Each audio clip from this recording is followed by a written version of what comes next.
welcome to another Watch Geek video. Today, we're taking a closer look at the new Orient Neo Classic model, inspired by their models from the 70s.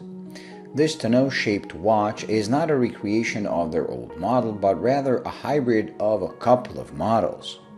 The case is a creation of their World Time model, while the dial layout and the inner rotating bezel are a recreation of the King Diver, which I also featured on the channel. The model is available in a couple of dial and case variants, including a rainbow model that comes with each marker done in a different color. I went with this one, that Orient refers to as bronze color, although it is more like something between brown and gunmetal gray. I personally like the color as it makes the watch less flashy, and the color of the case goes well with the earth tones of the dial and markers. The case is all brushed with a polished fluted bezel that does catch the light and shimmers, but again, due to the color, it doesn't draw as much attention as I initially thought it would. Despite pretty reasonable dimensions of 43.7mm in diameter and just 46.5 lug-to-lug, the watch has a lot of wrist presence and wears much larger than you think.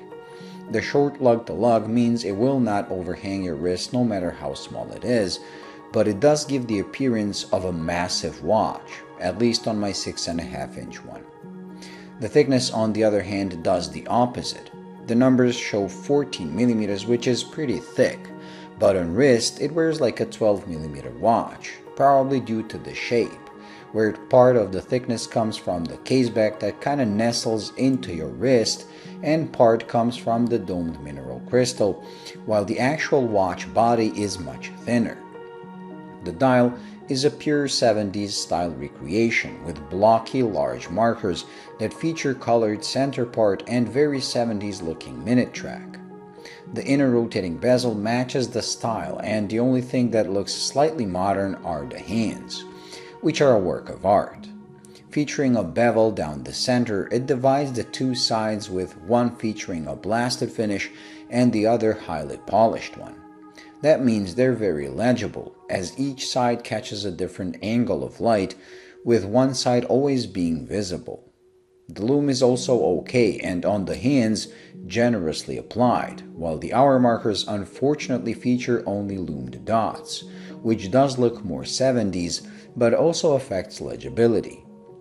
I wish the painted center of the hour markers were loomed instead of just painted, as it would have made the watch much more legible. The dial most of the time appears like it's a plain black one, but once you hit it at the right angle, you realize it has a very faint sunburst effect, again bringing out the 70s style. The watch is powered by the now legendary Orient in-house made caliber F6922 that beats away at 21,600 bph, comes with both hacking and hand winding, and has a quick set function for both the date and day of the week. Both are set using the crown at the first position, unlike the older Orient movements that feature that pusher at 2 o'clock.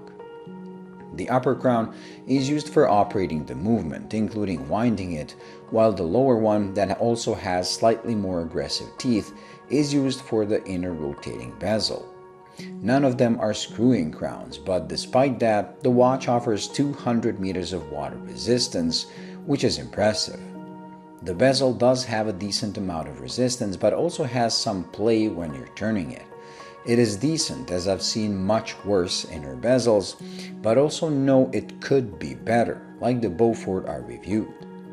From factory, the watch comes with a very thick brown leather strap that suits the style of the watch, but given the great water resistance, I would switch it out to something more water resistant, as I definitely wouldn't hesitate to get this thing wet.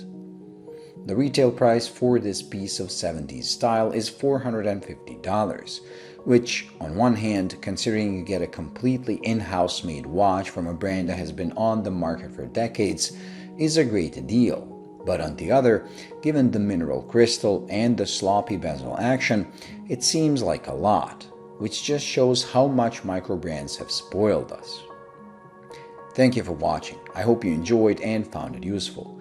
If you did, please like and subscribe, and until the next video, bye.